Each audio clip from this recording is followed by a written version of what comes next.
Halo, halo, apa kabar? Assalamualaikum warahmatullahi wabarakatuh. Saya Rusmun Arif, senang sekali bisa kembali menjumpai Anda semua. Penyidik Polda Metro Jaya yang menangani kasus 3 orang tersangka, yakni trio RRT, Roy Suryo, Rismond, dan Dr. Siva yang dilaporkan oleh mantan Presiden Joko Widodo, hari ini kembali memeriksa saksi ahli yang diajukan oleh tersangka, yakni Profesor Henry Subiakto. Guru Besar Universitas Airlangga ini ikut menyusun Undang-Undang ITE dan menilai pasal-pasal Undang-Undang ITE yang dikenakan kepada Roy Suryo, Rismond, dan Dr. Tiva itu keliru dan terkesan dipaksakan. Saya datang ke sini ini hari kedua karena memang pertanyaannya cukup banyak, sekitar 88 pertanyaan, itu 70 halaman kira-kira. 70 halaman kali berapa tadi? Yang kemarin 23 kopi. Anda bayangkan 70 halaman kali 23 kopi, 70 halaman itu hanya hari ini, yang kemarin banyak lagi. Artinya ini memang serius sekali ya, serius sekali pertanyaan-pertanyaannya, dan setelah saya baca semua, saya sebagai ahli di bidang informasi transaksi elektronik dan komunikasi, kalau saya di kampus itu pertanyaan-pertanyaan itu mahasiswa saya ya kalau tanya mungkin nggak lulus karena pertanyaannya itu asumsi dasarnya seringkali keliru. Apa itu yang keliru? Yaitu adalah ingin memasukkan pasal bahwa mereka yang melakukan analisis terhadap informasi elektronik yang lalu lalang di media sosial itu bisa kena Undang-Undang ITE.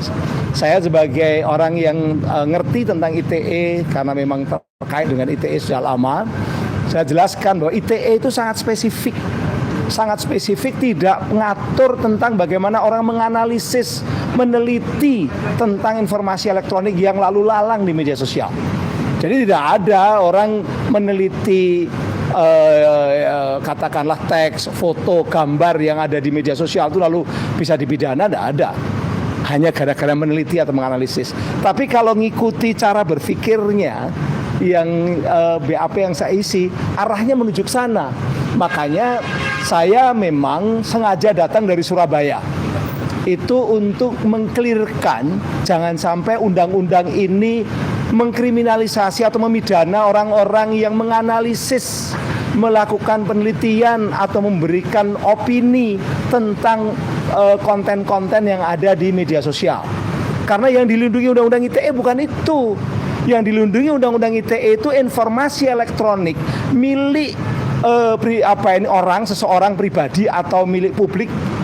Publik itu bisa pemerintah atau negara, yang disimpan dalam sistem elektronik lalu diambil orang atau dimasuki oleh seseorang kemudian diubah-ubah atau katakanlah dimanipulasi menjadi seolah-olah seperti asli, sudah diubah itu seolah-olah seperti asli. Untuk apa? Mengelabui orang. Nah itu dikenakan Undang-Undang ITE. Tapi kalau menganalisis fotonya Pak Mulyono, Pak Mulyadi, Pak Mulyono ambil clear, sama-sama mul. Pak Mulyadi misalnya dicoret-coret, kemudian dibesarkan, dikecilkan, itu nggak bisa kena Undang-Undang ITE. Kalau itu kena Undang-Undang ITE itu teman-teman mahasiswa yang katakanlah kuliah di desain grafis, di komunikasi, atau di analisis yang terkait dengan teknologi digital bisa pada kena gitu loh. Nah, makanya saya ini datang itu untuk menyelamatkan atau memberikan garis yang jelas bahwa ITE itu tidak bisa mengenai orang sembarangan. ITE itu melindungi informasi yang disimpan. Integritas informasinya itu jangan sampai diganggu-ganggu oleh orang lain. Tapi bukan berarti bahwa gambar yang lalu lalang diupload orang di X atau di Twitter lalu kemudian itu dianalisis, dibesarkan, dicoret, itu lalu kena. Enggak, kalau itu seperti itu kena, nanti banyak sekali mahasiswa pada kena. Ini persoalan serius gitu loh.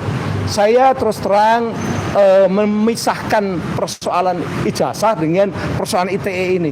ITE ini harus kita tegakkan dengan benar, dan itu yang terjadi. Kemudian berikutnya adalah pasal-pasal yang untuk penyebaran kebencian, itu juga ada. Jadi kalau orang lalu muncul masyarakat yang marah dan benci, itu tidak berarti bahwa pasal 28 ayat 2 itu masuk. 28 ayat 2 penyebaran kebencian itu masuk kalau pelakunya itu dia memprovokasi, menghasut, mengajak untuk membenci orang atau kelompok orang karena ada perbedaan suku, agama, ras. Jadi syiar kebencian, provokasi kebencian pada orang yang terkait dengan suku, agama, ras, minoritas, difabel dan sebagainya. Bukan sekedar kalau ada orang marah lalu oh ini kena, bukan. Dan setelah ada provokasi, harus terbukti provokasi itu memunculkan kemarahan, memunculkan kebencian. Jadi harus ini namanya delik material gitu loh. Bukan hanya sekedar ada perasaan orang marah lalu lapor lalu ini harus kena, enggak gitu ya. Termasuk juga pasal-pasal tentang penghinaan, pencemaran nama baik. Kalau Anda tersinggung, Anda merasa dinilai buruk, katakanlah begitu, orang menilai, orang memberikan opini, itu tidak bisa disalahkan juga, walaupun opininya salah. Jadi katakanlah begini, ada orang menilai, oh ini keliru ini, oh ini ijazahnya palsu ini, itu menilai. Nah, ini kalau dia adalah penilaian itu berbasis riset, berbasis sebuah metode, walaupun dia salah atau dia benar, ini namanya opini, tidak bisa dihukum. Itu yang saya jelaskan. Kenapa? Karena ya kita tahu dunia sekarang adalah dunia media sosial, terlalu banyak orang menilai. Kalau satu orang menilai dihukum, maka yang menilai yang lain, walaupun penilaiannya bisa benar bisa salah, itu juga akan dihukum kena undang-undang ITE. Jadi saya intinya itu, tapi sebenarnya ini kalau saya kerjakan itu ya, ini karena halamannya kira-kira dengan kemarin itu bisa sekitar 150 halaman, jadi sangat berat ngisinya. Saya betul-betul konsentrasi dalam 2 hari mengisi pertanyaan-pertanyaan dari para penyidik. Tapi saya harus catatan ya, penyidiknya baik-baik. Saya malah diajak makan, diajak ngopi. Jadi penyidiknya baik-baik, kooperatif sekali. Tapi pertanyaan-pertanyaannya yang perlu saya tegas. Jadi secara personal saya katakan penyidiknya baik-baik dari Polda Metro Jaya. Tapi pertanyaannya itu kalau tidak diklirkan bisa membahayakan masyarakat. Demikian, makasih. Pak Prof, jadi gimana menurut perspektif hukum komunikasi batasan antara kajian ilmiah dan berita bohong? Jadi menurut Pak Prof gimana? Yang namanya kajian, apalagi dilakukan oleh seorang akademisi, peneliti gitu ya, itu tidak bisa dipidana walaupun kajiannya keliru. Yang penting dia jujur, ya itu jujur. Kajian keliru itu hal yang biasa. Akademisi itu keliru biasa, profesor keliru juga biasa.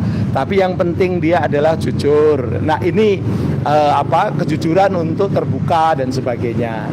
Nah saya rasa perlu memang ada diskusi-diskusi tentang terkait dengan persoalan ini. Jadi bagi saya sih sebagai orang kampus, sekali lagi sebuah riset, sebuah analisis, sebuah penelitian, walaupun katakanlah itu isinya, hasilnya itu membuat orang tidak suka, itu tidak bisa dipidana.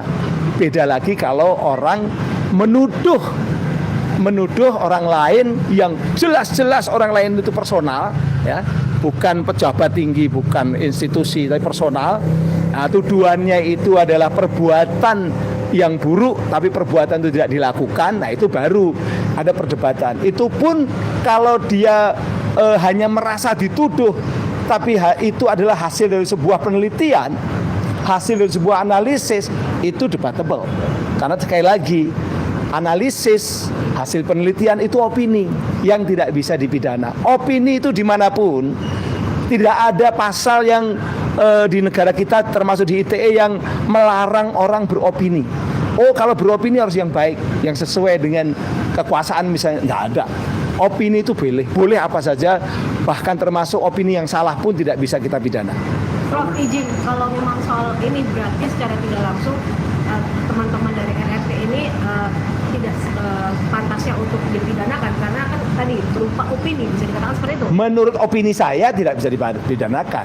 Saya sebagai orang yang selama tahun 2007 sampai 2022, jadi sebelum Undang-Undang ITE dibuat, saya sudah ada di kementerian, termasuk diskusi-diskusi tentang ITE. Bahkan saya pernah menjadi ketua panja untuk revisi pertama Undang-Undang ITE. Artinya saya kalau saya boleh sombong, saya tahulah. Saya jauh lebih tahu dibandingkan dari teman-teman yang tidak pernah terlibat secara langsung. Jangan melihat ITE itu hanya dari teksnya. Kalau hanya dari teksnya, ya orang bisa salah dalam interpretasi. Tapi harus tahu juga memori vantulichtingnya. Ini kenapa kok yang namanya mengubah informasi kok sanksi pidananya sampai 12 tahun nih, kenapa? Kan begitu. Nah kalau sekarang mengubah informasi yang ada di yang lalu lalang di media sosial kena 12 tahun, waduh, itu penjara penuh. Kan sekarang kan semua banyak orang, anak-anak muda pinter-pinter bikin AI dan sebagainya, itu kan mengubah informasi itu yang lalu lalang, ya kan? Kemarin ada gambar temannya beliau ini, Mas Egy Sujana, rangkulan begitu sama Pak Jokowi, itu kan hasil AI atau hasil itu, pembuatnya kan bukan mengubah informasi yang disimpan, yang kalau diubah itu integritasnya hilang dan kemudian fungsinya berubah, fungsi ekonominya berubah, enggak. Itulah makanya memahami Undang-Undang ITE tidak bisa hanya dari teks, tapi harus memahami itu dari sesuatu yang secara utuh. Pandangan terkait dengan kajian yang dilakukan oleh Pak Rismon, Pak Dr. Tifa, terus kemudian Pak Rosilio mengenai kajian ini bagaimana? Kalau kajian kemudian dikenakan pidana, itu nanti banyak sekali kampus-kampus itu nggak berani melakukan kajian, nggak berani menganalisis. Ya, jadi kajian itu sejelek apapun, katakanlah kalau itu jelek ya, apalagi bagus ya, itu hasilnya itu harus dihormati. Karena kajian-kajian inilah yang memunculkan pemikiran-pemikiran yang membuat kita menjadi semakin cerdas, menjadi semakin dewasa, menjadi semakin ngerti dengan banyak hal. Jadi jangan sekali-sekali negara itu chilling effect, membuat orang takut pada mereka-mereka yang membuat analisis, membuat kajian. Karena kalau sekali itu terjadi, katakanlah memidanakan orang yang menganalisis, apalagi menganalisisnya di TV, di saya sebut TV misalnya ya, di TV membuat kajian seperti itu, lalu kemudian dikenakan. Nah ini tambah tidak sehat lagi. Di TV itu kan berlakunya undang-undang pers sebenarnya. Harusnya kalau ada yang tidak setuju kan sudah ada yang mengcounter, ada hak jawab kan begitu kan. Nah, ini seperti itu. Walaupun memang di TV itu kadang-kadang kemudian dipotong-potong lalu ada yang nge-share, yang ngirim-ngirim di media sosial. Tetap itu adalah berlakunya pakai undang-undang pers, bukan pakai undang-undang ITE. Jadi sekali lagi di era demokrasi ini memang ya kita harus bisa menerima perbedaan. Menerima kalau ada orang melakukan kajian-kajian yang mungkin tidak sesuai dengan sikap politik kita. Itu. Kalau yang dilakukan oleh Pak Roy Suryo dari kajian Pak Roy Suryo sendiri, Bapak melihat apakah sudah sama saja Roy Suryo, Pak Rismon maupun Bu Tifa sama saja. Dan setelah saya jadi ahli ya, pasal yang dikenakan juga sama kok untuk tiga-tiganya. Pasal yang dikenakan itu tiga-tiganya sama persis. Ancamannya sama persis dari 12 tahun sampai yang paling ringan 2 tahun. Jadi sama persis gitu ya. Jadi tidak bisa kita beda-bedaan, padahal masyarakat kan melihat beda-beda kan gitu kan. Nah itulah makanya ini perlu diklarifikasi bahwa nampaknya memang tiga-tiganya diberi bobot yang sama atau mungkin target yang sama. Prof, izin. Ini kan menurut pihak sana mengatakan bahwa adanya kajian ini secara tidak langsung agak menyinggung kredibilitas dari Pak Jokowi. Nah ini ya bikin kajian baru, kajian sendiri. Jadi biasalah kalau ilmiah itu kajian dilawan dengan kajian. Jadi bikin kajian baru, tunjukkan ke apa ini perbedaan dan saintifiknya dari kajian-kajian itu. Semakin baiklah kalau nanti ada kajian yang berbeda dari yang dilakukan oleh saudara RRT ya. RRT itu akan makin baik dan itu akan membuat masyarakat makin cerdas. Gitu kan. Tapi selama ini kan masih mereka yang bikin kajian Saya berharap dari saudara-saudara yang berbeda itu bikin kajian. Nanti tidak berpengaruh dengan kredibilitas dari Pak Jokowi sendiri. Berpengaruh, kalau itu sih berpengaruh. Tapi ya kenapa sampai berpengaruh? Karena nggak ada kajian yang mengcounter. Iya, Berarti gitu harus loh. ada kajian yang Ya, mengcounter itu dulu. kalau mereka memang cinta pada Pak Jokowi, bikin kajian yang mengcounter gitu loh. Jangan hanya kemudian diselesaikan dengan hukum. Akhirnya lalu hukumnya ditarik-tarik. Ini nggak ada hubungannya yang namanya pasal-pasal yang dipakai itu dengan kajian tadi. Kajian itu dia mengkaji apa yang ada di media sosial. Itu mahasiswa juga banyak mengkaji yang ada di media sosial. Dosen-dosen juga banyak gitu loh. Nah kalau itu kemudian menjadi presiden dihukum, kena ITE, nanti akhirnya mahasiswa, dosen-dosen juga bisa kena. Kalau kajiannya dianggap merugikan, gitu kan? Bukan seperti itu. Ini mengkaji seperti itu tidak ada hubungannya dengan pasal 32, pasal 35, apalagi pasal 28 ayat 2. Juga pasal 27A. Jadi Pak Prof, jadi bagaimana tuh pandangan Pak Prof atau harapan ya kepada pihak penyidik batasan teknis lah untuk undang-undang ITE ini kan selama ini kan selalu Baca BAP saya. Oke. Baca BAP saya. Ini menjadi alat pembungkaman. Baca BAP saya karena memang selama ini terus terang, mohon maaf ya, undang-undang ITE dipahami secara salah bukan hanya oleh aparat penegak hukum, tapi juga oleh aktivis-aktivis.